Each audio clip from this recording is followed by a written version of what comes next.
M. Augustin Amélion, bonjour. Bonjour. Le peuple togolais était aux urnes tout récemment.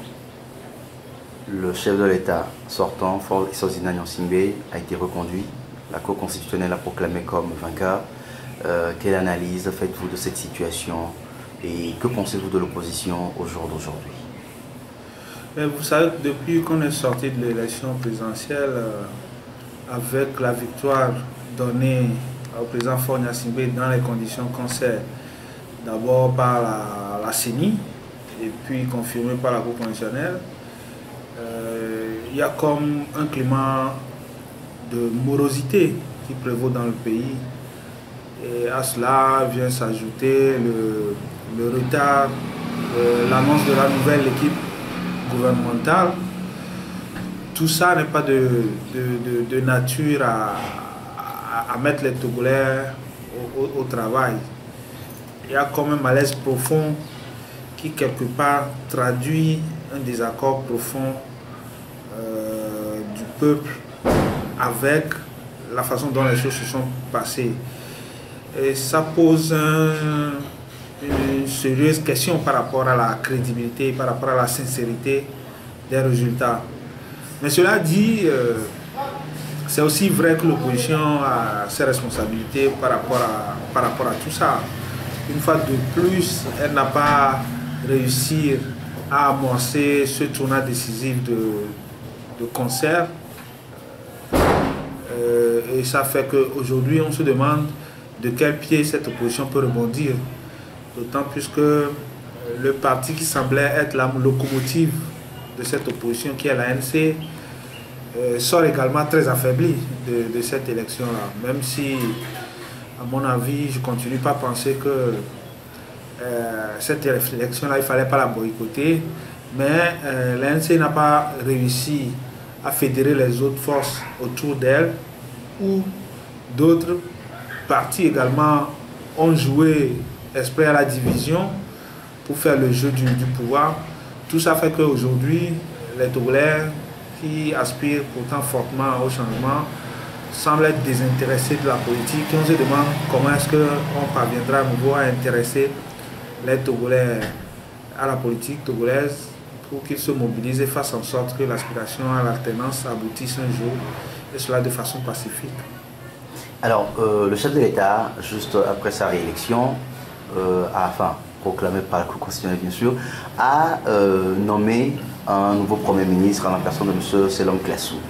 Mais bien avant, le Premier ministre sortant, M. Aoumé Zounou, a déposé son tablier à travers une lettre de démission. Que pensez-vous de son bilan? Mais je pense que le bilan de Aoumé Zounou n'est pas à dissocier du bilan de Faure Nyonsimbe, parce que vous savez que de par les prérogatives que la Constitution donne au Premier ministre, le Premier ministre n'a pas de pouvoir réel comme il pouvait en avoir sous le régime semi-présidentiel qui a été tripatoué entre-temps. Donc, disons que oui, il y a eu du bon, il y a eu du moins bon. Au niveau de la réalisation des infrastructures, je pense qu'il y a des efforts qui ont été faits. Au niveau également de l'agriculture, il y a un certain nombre de projets, même si là aussi, on peut trouver à dire par rapport à la gestion financière de ces projets et même certains déficits, notamment au niveau de la communication autour de ces projets. Il y a eu également l'organisation des élections qui se sont déroulées pacifiquement.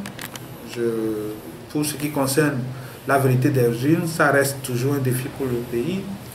Mais je pense que sur ce qui semble être un préalable à la relance de la vie sociopolitique au Togo, à l'ancrage de la démocratisation, je vais parler de la nécessité de réconcilier les Togolais. Le gouvernement a échoué. Aujourd'hui,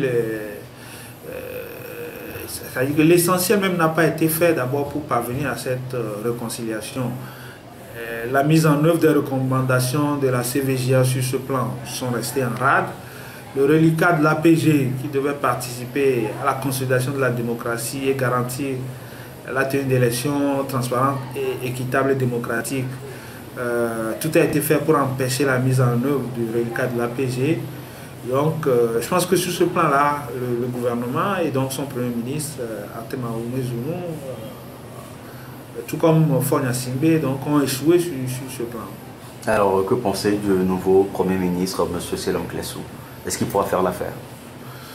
Ben, à travers la nomination de Selom Klessou, on peut d'abord noter que Fonya Simbe considère qu'il a été élu et bien élu. Donc, contrairement à ce qui s'est fait par le passé où il a cherché à élargir sa base de légitimité de son pouvoir en cooptant des personnalités au sein de l'opposition pour diriger le gouvernement, il a choisi un homme du cru et pas n'importe lequel.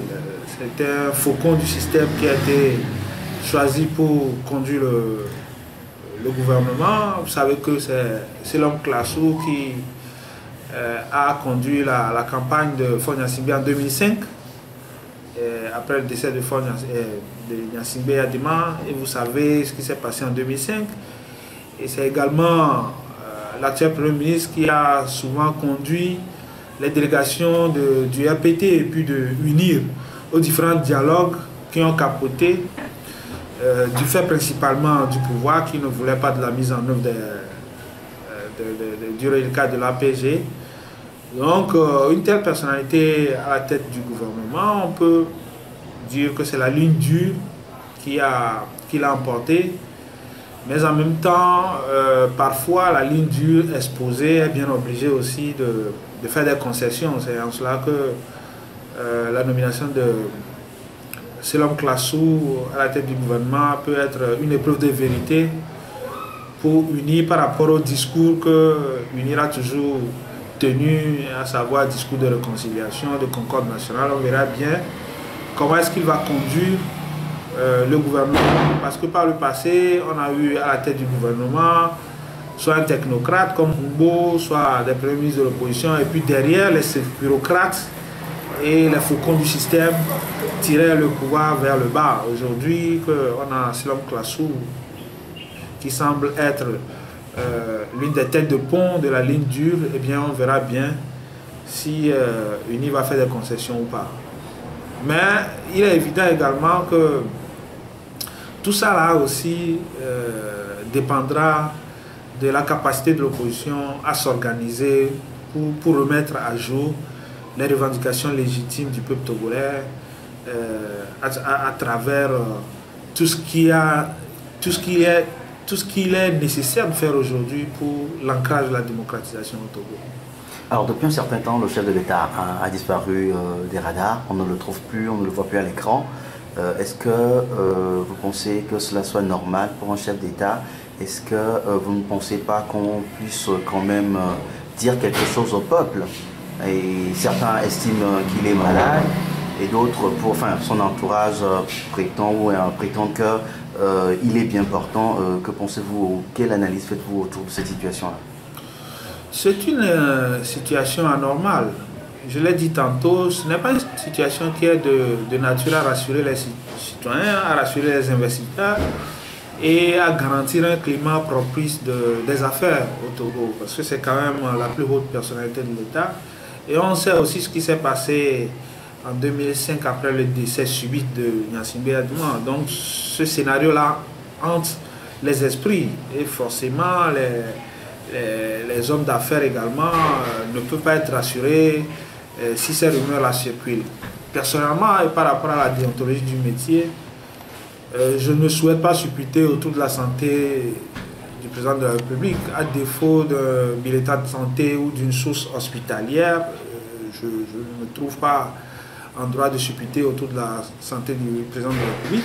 Mais je pense que pour le moins, si le président de la République est en congé, les services de la présidence ont l'obligation de le dire, de communiquer et de dire clairement que le président est en congé. Mais si le président n'est pas en congé, il n'est pas normal que, alors même qu'on n'a pas encore formé le gouvernement, qu'on ne le voit pas, qu'on ne sente pas qu'il y a des consultations comme traditionnellement cela se passe et que cela est médiatisé. Tout ça n'a pas de sens. Tout ça ne participe pas malheureusement à la bonne gouvernance qui devait présider dans notre pays. Donc je pense que ce silence même s'il y a des choses qui ont été dites, dans les conditions où elles ont été dites à certains journalistes, pour une situation aussi grave que celle-là, je trouve que tout cela est anormal et n'est pas l'expression de respect vis-à-vis du peuple togolais. Alors généralement en Afrique, nos chefs d'État entourent, de leur état de santé un mythe et ils ne veulent pas que le peuple sache réellement ce qu'ils ont. Est-ce que cela est bon? Est-ce que c'est normal qu'un chef d'État ne puisse pas dévoiler son état de santé à la population? Est-ce que c'est normal? Ben, vous parlez de l'Afrique, mais cela se passe en Europe également. Rappelez-vous Mitterrand et bien d'autres. Donc cela se passe également. Je ne crois pas que le bilan de santé d'un chef d'État soit quelque chose qu'on peut comme ça publier, surtout dans nos démocraties précaires. Je trouve qu'il est tout à fait normal qu'on entoure cela d'un certain nombre de précautions. Mais on ne peut pas ne pas communiquer quand un chef d'État est invisible pendant 1, 2, 3 semaines. Je trouve que c'est manquer de respect pour le peuple.